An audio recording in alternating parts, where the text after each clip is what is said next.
On September 20, the offices of puntCAT, the foundation that oversees the .cat domain dedicated to Catalan heritage, were raided by Spanish police looking to squash the region's upcoming independence referendum. On September 21, white supremacist site The Daily Stormer, domainless after multiple providers dropped it over its coverage of the violent rally in Charlottesville, registered dailystormer.cat. Since then, a reported majority of Catalonians voted for secession in a referendum on October 1, triggering a violent backlash by the Spanish government and an ongoing political conflict that Reuters labeled the Catalonia independence crisis. The Daily Stormer site continued to be served from its new .cat domain and adopted a cat logo at the top of the site. Websites on the .cat domain are required to have content in the Catalan language. The domain's gatekeepers generally resist attempts to take advantage of the arrangement. However, the chaos around the independence referendum and the Spanish response may have allowed the Daily Stormer to slip through.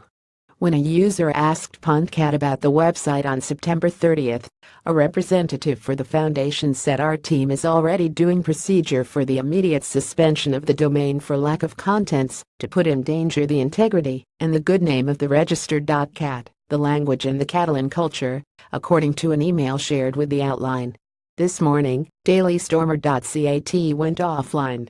That is a double blow for the site's founder, white supremacist Andrew Anglin, because the .cat domain had the extra benefit of being attached to an independence referendum that the alt-right and white supremacist movements have rallied behind. I wasn't into it before, because it's basically just about these people wanting to pay lower taxes, but I've since decided that any form of nationalism is good.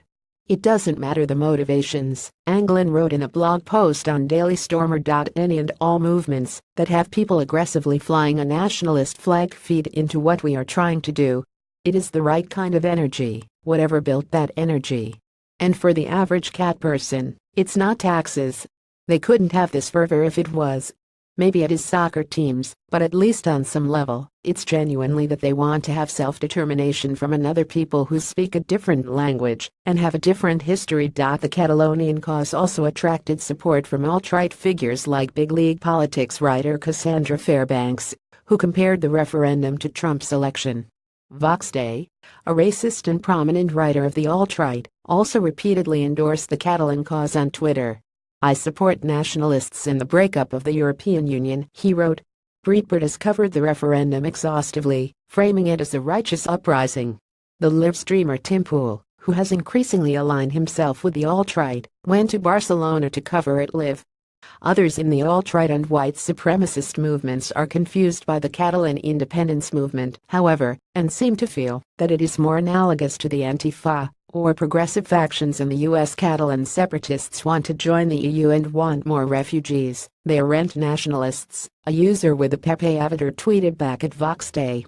The region, which includes Barcelona, is rich compared to the rest of Spain.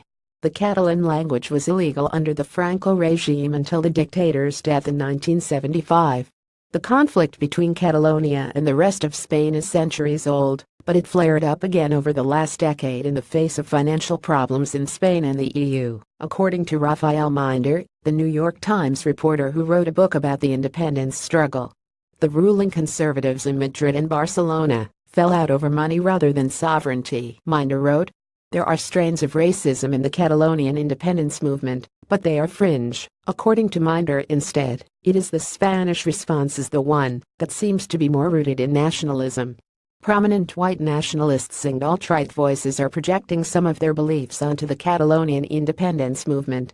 But puntCAT and the Catalan web presence have been central to the region's autonomy, and their rejection of the Daily Stormer suggests that most Catalonians would not be sympathetic to the site.